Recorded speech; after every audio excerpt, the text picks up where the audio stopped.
Mayong hapon, Negros. Ini ang Digicast Negros X. Ang nagapanguna nga napulo ka mga balita sa Negros, ang amo ni gadulong sa inyo. Update ninyo kami via Facebook, YouTube, kag sa amon nga website www.digicastnegros.com. Kag sarama kami malantaw sa Kika Channel 11 sa Kabangkalan City, Himamaylan City, kag Banwas ang Ilog. Kag yari na ang top 10 nga mga balita sa Negros, subong adlaw. Anay 3rd District Congressman Albi Benitez, ginapaabot nga magaparehistro bilang butante sang Bacolod sa buwas. Sa Bacolod, 15 na nagkalamatay sini nga bulan sang Abril bangod sang COVID-19. Sa Banwas ang Pontevedra, PNP nagapaandam batok sa kawatan nga nagapakilala nga manunudlo kag nagapang biktima sang mga estudyante. Sa San Carlos City, Provincial Consultant Martin Cui ginlubong na pero PNP wala pa sang suspect sa iyang kamatayon. Kag sa Good Vibes, nag-trending at taho vendor sadto karon mas nag-level up na. Initanan sa Digicast Negros X.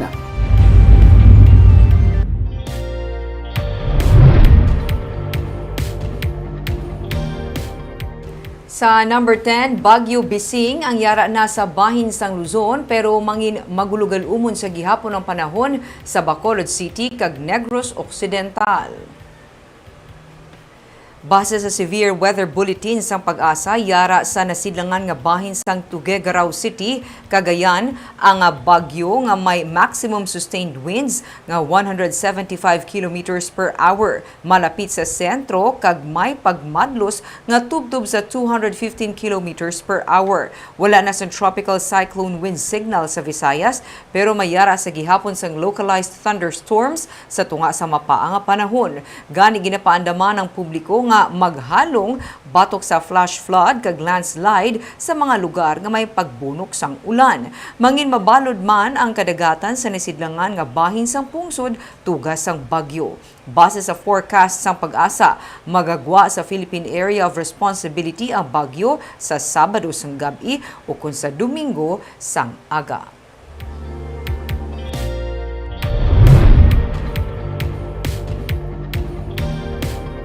Sa number 9, New People's Army nag-ako sa pagpatay sa isa ka lalaki sa Escalante City nga nagapakatubang sadto sang kaso nga rape. Ginako sa rebelding New People's Army ang papatay sa 46 anyos nga si Leticio Cordova sang Sabado sa iya sini nga balay sa barangay Mabini sa syudad sang Escalante. Sa press release sang Rose Jean Pile Command sang NPA, ilagin patuman ang silot kamatayon sa kay Cordova nga ilagin nakaabig nga isa ka rapist. Si Cordova ang reklamo sadto sa pagpanghimulos pero ang kaso ang na-dismiss man. Suno sa NPA, ginpahog ni Cordova ang pamilya sa minor de edad gani ang kaso ang na-dismiss. Amo ini kabangdanan nga sila ang nagpatay kay Cordova bangod sa wala man sa may mahimo ang otoridad. Sila ang nagpatigayon man sa ilang investigasyon suno sa NPA antes nakadangat sa desisyon nga ipatuman ang silot kamatayon sa kay Cordova.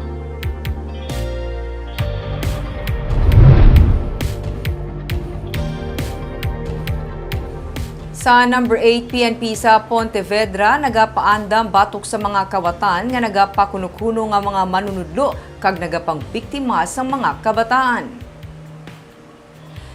Ginapaandaman sa karon sa Pontevedra PNP ang mga pumuluyo sang banwa batok sa bag-o nga modus sa mga kawatan o kun budol-budol nga ang ginabiktima naman amo ang mga kabataan nga wala sang upod sa mga puluyan. Ginpost sa social media sang Pontevedra Police Station ang pagpaandam ilabi na sa mga ginikanan bangod ang modus sa mga kawatan amo nga sila ang nagapakilala sa mga kabataan nga wala sang upod sa balay nga sila ang manunudlo sa Department of Education. Kag ila ini ginatudluan sa ila nga module. Pero ang ila intensyon amo ang pagkuha sa mga kagamitan sa sulod sang balay kasubong sang kwarta. Suno kay Police Captain Hansel Lumandaz, pamuno sang Pontevedra PNP, sila ang nakabaton sang report nga isa ka grade 2 student amo ang ginbiktima sang kawatan kag iya ginkuha ang cellphone kag isa ka libo nga cash sa sulod sang balay. Amo ini ang nagtulod sa PNP para ipaandaman gilayon ang mga pumuluyo sa banwa.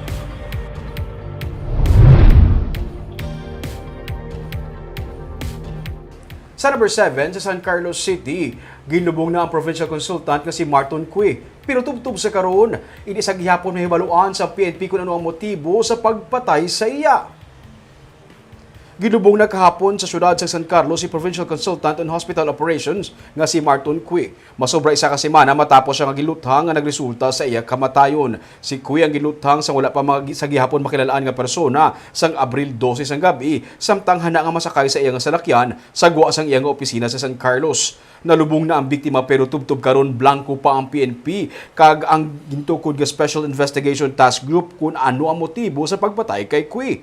Sunod sa kay Police Lieutenant Abigail Donasco, Public Information Officer sang NOCPO, nagsiling siya nga wala pa man sila sa may ginalantaw nga persons of interest. Ilalang karon ginatutukan amo ang isa ka black nga Innova nga nakitaan nga naga-convoy sa puti nga van kag gray nga Starex nga ginaimbestigaran sang kapulisan matapos makita ini sa lugar samtang natabo ang pagtiro sa kay Cui. Sunod kay Donasco, wala nakitaan sa San Carlos ang ini nga itom nga Innova kundi ini ang nakita na lang nga naga-convoy sa duha ka mga ginaimbestigaran nga salakyan sa bahay na sang Negros Oriental kung sa diin posible nag-agi ang salakyan nga ginapatihan ginsakyan sa mga sospetsado. Hibaluon sa PNP sunod sa kay Donasco kung sa diin gintago o nagpondo ang ini nga mga salakyan padayon sa gihapon ng investigasyon sa kaso.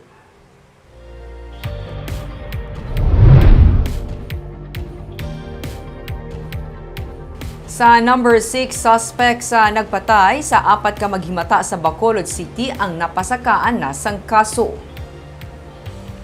Kaso nga 4 counts of murder with robbery ang gipasaka nga kaso sang PNP sa kay Christian Tulot nga amo ang primary suspect sa pagpatay sa iya sinitiya kag 3 pa ka mga himata sini sa Gardenville Subdivision sa Barangay Tangub sa Bacolod sadtong Abril 4. Pero isa ka adlaw matapos ginpasaka ang kaso batok sa iya, gin mild stroke si Tulot. Sunod kay Major Jory Puerto, yara karon sa ospital ang suspect. Siya ang natalana man nga i-transfer sa BJMP pag mag-abot na ang iya nga commitment order. Una na nga ginapasaka ang kaso nga violation sa Republic Act 9165 kay Tulot matapos makuhaan ini sang illegal nga droga sang pagdakop sa iya.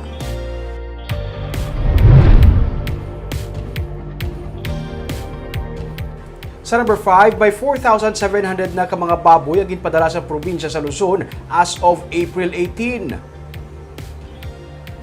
Nagakasayuran nga magataas pagid ang shipment sa baboy sini nga bulan sunod sa Provincial Veterinary Office. Sunod kay Dr. Rinante Dicena, masanag ang palaaboton sang sini nga industriya. Ang presyo sa baboy sa local market ang estable man sa karon bangod sa nagakaigo nga supply. Patag niya ang surplus man lamang sa probinsya amo ang ginpadala sa Luzon. 229.29 ang average nga kilo sang baboy sa mga merkado sa probinsya sa karon. Kung ipaangid sa nagdigay nga semana nga monitoring, nagbarato ini sang 35 sentimos. Humalin man naman sa bulan sang Enero, masobra sa 18,600. Sang bulan lamang sang Pebrero, nangin manubo ang shipment bangod sang price ceiling nga ginpatuman sa baboy sa NCR. So damo kita subong sa mga players, new players no in terms sang commercial and backyard. Pero ang prices still locally stable because nagdamo naman din ang supply. Well, ang local supply halin sa una surplus kita. Then ang surplus amo ng mga big pigs no, mga more than 100 kilos. Ang smaller ones mga 80 below amo nang ginagamit sa local.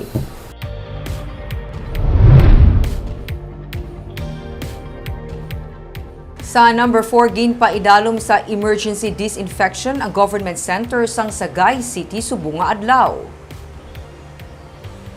Sunog kay Attorney Ryan Bonghanoy, ang action officer sa Sagay Interagency Task Force, ini matapos nagpositibo sa COVID-19 ang city accountant sang Sagay.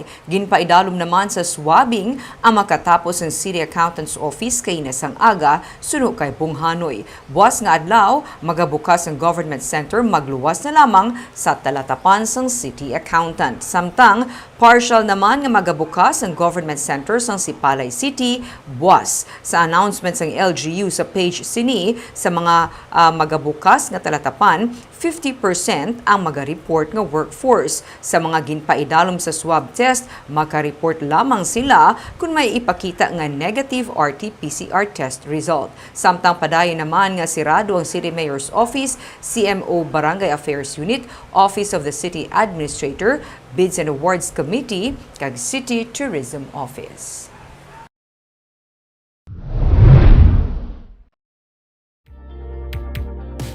Sa number 3, surad sa Bacolod ang panay nga nagapangita sa pamaagi para madugangan ang hospital bed capacity pati na ang isolation facilities para sa mga pasyente nga may COVID-19. Inisto nga sa pagsaka sang kaso sa Bacolod kag Negros Occidental. May report si Marty Go. Base sa report sang Bacolod Emergency Operations Center, 691 na karon ang active COVID-19 cases sa syudad. Ang mga wala sang sintomas kag may mild symptoms ang nagatener sa isolation facilities kag ang mga may severe symptoms naman ang na-admit sa ospital. 77% sa karon ang hospital bed utilization rate para sa COVID-19 sa 7 ka mga ospital sa Bacolod. May 5 na ka mga bulutuan sa syudad nga ginhimo karon nga duga nga isolation facility. Ginpahayag naman ni Dr. Chris Sorongon sang Bacolod EOC nga may mga hotels naman sa Bacolod nga nagaserbi man nga isolation facility sa mga makasarang magbayad. Then nagadugang ang mga private hotels naton nga naga-offer sang ilang facility as an isolation facility for those nga mga ka-afford magbayad sang ilang hotel accommodation. Kag na-notice naton, Sir Mark, ang profile subong sa mga pasyente nga positive are coming from condominiums and subdivisions. So, amo ni sila ang pala party mo, amo ni sila ang makakadto sa mga kalandaan nga nagadala damo tawo bala. So, can afford man sila mag-avail sa hotel. Ginpahayag naman sang Medical Center Chief sang Corazon Locsin Montelibano Memorial Regional Hospital nga si Dr. Julius Drilon nga madamo pa man sang bakante nila nga COVID-19 beds bangod ila lamang gina-admit ang mga may severe nga sintomas. Kinahanglan karon sang mga local government units nga maghimo sang dugang nga isolation facilities sa ila tagsa ka mga banwa kag syudad. In terms of number of beds, well, maswerte pa kita kay katamuan sini as high as 87% are mild cases which we don't admit. Okay? So, dapat ang mga mild harang na sila sa quarantine center. Ang problema, ang quarantine center subok nagkakakulang na. That is the problem. Wala kita mabutangan sa mga mild cases. Samtang, isa ka 62 anyos nga cashier sang City Treasurer's Office sa Bacolod City Government Center ang nagtaliwan kahapon bangod sang COVID-19. Siyang ikapito na nga empleyado sang syudad nga nagtaliwan bangod sang virus humalin sang nagligad nga tuig. Siyang ika-56 nga empleyado sang syudad nga nagpositibo sinilang nga bulan. Marty Go para sa Digicast Negros. Sa number 2,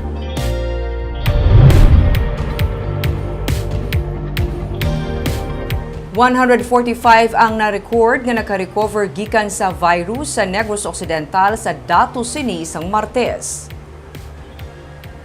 Pero 2,233 ang active COVID-19 cases sini sandig sa record sa Provincial Incident Management Team. 7 ka mga banwa kag syudad sa record ang mayara sang masobra sa 1 kagatos ang active cases. Ang syudad sa San Carlos sa gihapon ang may pinakadamo nga active COVID-19 cases. Samtang sa syudad sang Bacolod naman, kadamuon sang nagkalamatay sa bulan sang Abril, nagdangat sa 15. Ini ang 3 kapilo nga mas madamo sang sa record sa bulan sang Marso. Inisuno kay Bacolod Administrator kag Executive Director sang Emergency Operations Center nga si M. Ang. Nagapanawagan siya sulit-sulit nga hindi pagkalipatan ang mga precautionary measures, ilabi na nga daw mas makalalaton kag mas makatalagam ang virus nga nag-igo karon. 198 nang napatay sa Bacolod humalin sa Marso sang 2020 sunod sa DOH. Sa record man sa DOH, 691 ang active COVID-19 cases sang Bacolod sang Martes.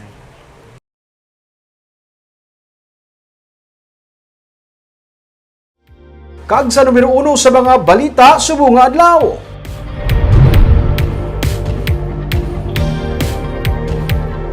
Si Anay Negros Occidental 3rd District Congressman Albe Benitez ang ginapaabot nga magapadulong sa COMELEC Bacolod buwas nga adlaw para mag-file sa iyang transfer of registration. Yaring report. Abril 10, 2021 sa isa ka pagtililipon sa mga negosyante sa Talisay City, ini ang gitbuyan nga statement ni Anay 3rd District Congressman Albe Benitez sa piyak sang pagpanghangkat sa iya nga magpapili bilang alkalde sa Bacolod. As of today, I am keeping my options open.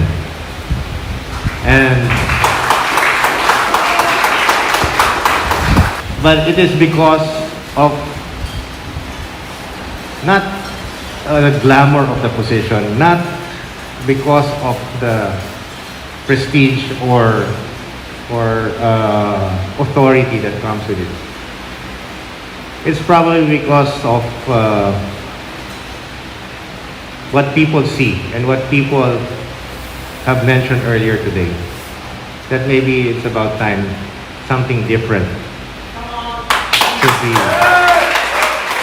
Kaina, nagwa ang sugilanon naging kumpirma naman ni Vice Governor Jeffrey Ferrer nga magapadulong buwas sa COMELEC sa Bacolod si Benitez para magsaylo sang iya nga registration sa Bacolod. Suno kay Ferrer, antes ini nag-sponsor siya sang panyaga sa Kapitolyo nga updan sang pila ka mga opisyal. Sundan ini sa pagpangamuyo sa San Sebastian Cathedral antes magpadulong sa COMELEC si Benitez. Tapos ka, panyaga, diretso na kami.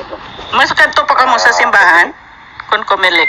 Why na, Naya? Pag-upiling salpo lang na simbahan, di tayo naka-pray at boss. Sa kilid sa Bacolod City Government Center, may nabutang man nga tarpaulin nga Albi for Mayor kag Vice Governor Jeffrey Ferrer para sa pagka-busy alkalde. Suno kay Ferrer, may duha pa siya ka semana para magdesisyon kung bala masaylo man siya sa iyang registration sa Bacolod. Ang transfer of registration ang ginihimo sang isa ka persona kung magsaylo na siya sa lugar kung diin siya magaboto. Pero ini ang subject pa sa notice, hearing kag action sa Election Registration Board. Hindi makapapili nga kandidato sa isa ka lugar ang isa ka persona kung hindi siya registered voter sang amo nga lugar. Sa good vibes na dumduman yung pabala ang taho vendor nga nagtrending sa social media bangod sang flavored taho nga iya ginabaligya. Karon nag-level up na gid siya. Mas madamo nga mga flavors ang ginatanyag kag with pearls pa. Yaring report ni Romeo Subaldo. Sa likod sa Kapitolyo Probinsyal, ginadagsa sang order ang manog taho nga si Benny Mendizabal. Pinasahi abi ang iya ginalibod nga taho. Kung ang mga customer papahambalon, nag-level up. May mga flavors na: ube, buko pandan, melon, mango, chocolate kag original. Ang packaging kasubong sang frap o kon milk tea, pero wala sa gihapon nagakadula ang sago, syrup kag soft tofu. Magluwas sa flavoring with pearls na sa karon ng iyang nga taho. Para maayo pagid ka magdugang pagid ang aton nga level up sa aton nga taho. Tapos sari na may pearl na ta na suguran ta na. So subog daw di nagikurat kaharapan sa aton nga mga suki kay daw kada adlaw gabi ang sila sa akon. Pati ang pag-order sa kay Benny nag-level up na. Sa tuanay, nagasinggitan na siya sang taho sa dalan. Karon, online na ang pag-order via Messenger. Akon, Doon ang orderan na, isubong PM na. PM na. Online yung order sa mo niya. Online deliver na lang sa. Katuan mo na lang. Katuan ko na lang sila dire sa containment sila nga area. Oo, lima na ni guys. Pero kami anom na kutuging kuan. Damo ni gali? O damo. Second batch ko na ni nga balik. Baliber ka mag-order siya? Paano ka mag-order siya? Ginakontak sa nga ako niya po sa Gina PM? na PM sa nila si Ching. Tapos makadali sa... Makadali sa na PM ako dahil nga nasa lagan ako din Ikaw mo ka, Pati ang naga-food delivery service nga si John Paul Havilona, nakita man ang post sa social media sang iyang mga kaupdanan party sa flavored taho. Amukon nga sa nakita niya si Benny sa higad sang dalan, nag-order siya gilayon para matilawan. First time ko din nakita. First time mo natilawan? Okay, nakita ko sa mga upload ko, yung post nila sa Manong. Oo. Try ko man ba? Ano mo siling mo sa muna nga nag-amuna ni Chura ka taho? Double up eh. Double up. Doka laki na kaya 2021 gad. Suno kay Benny, sa panahon karon, madamo sang klase sa mga ilimnon nga nagatuhaw. Gani, kinahanglan niya mag-level up para hindi madula ang produkto sang Pinoy nga taho. Mas marami nga may option man sila nga maka-avail man sila sa muning nga taho nga may flavor. Dako ang pagpasalamat niya nga sa piyak sa mga nagadamo nga kompetensya sa mga klase sang ilimnon. Wala may nagakalipat sa gihapon sa taho. Ang kinaangdan sa mga Pinoy halin sang una nga pangyamis kag pang snacks, may gindugang man siya nga mga pagbag-o, pero ang original nga sabor sini nagapabilin sa gihapon. Barb ko nami kay sa panahon sa karon upo sa pagbago kung ano ang change ginaupdan niya para maka-compete siya gyapon sa iba niya mga produkto. Timing sa mga natilawan mo nung paborito mga flavor Ming. Ako daan Barb yung pani ko siyang melon. Doon. Wala ko gyapon nga tila. Sige na, kabay pa makita ako da siya Ming kay dira man ko nagay sa iyo mga area. Oo, Barb kay balikan ni kuno kailangan niya mag-change or mag-improve kay tungod kay kanamo may milk tea kana may mga frap ka bisan di mo mga bangga may mga milk tea ka makita. So dapat hindi ko pagkalipatan ang Pinoy nga produkto kung i-improve man para makaaway siya gyapon sa mga bagong nga products. Dapat Ming innovative kag competitive. Upod sa pagbago. Kaya bala nila Barb, change is the only unchanging thing in this changing world. Ay, grabe. Kaga mo itong mga balita sa Negros subong nga adlaw. Kay man sa panahon karon importante nga may ihibalo ka sa nagakatabo sa imo nga palibot. Pero dapat eksakto kag balanse ang mga impormasyon. Padayon kami nga magapangalagad sa Negrosanon. Ako si Barbara Mijares. Tubtub sa buwas ako naman si Romeo Subaldo, mayong hapon.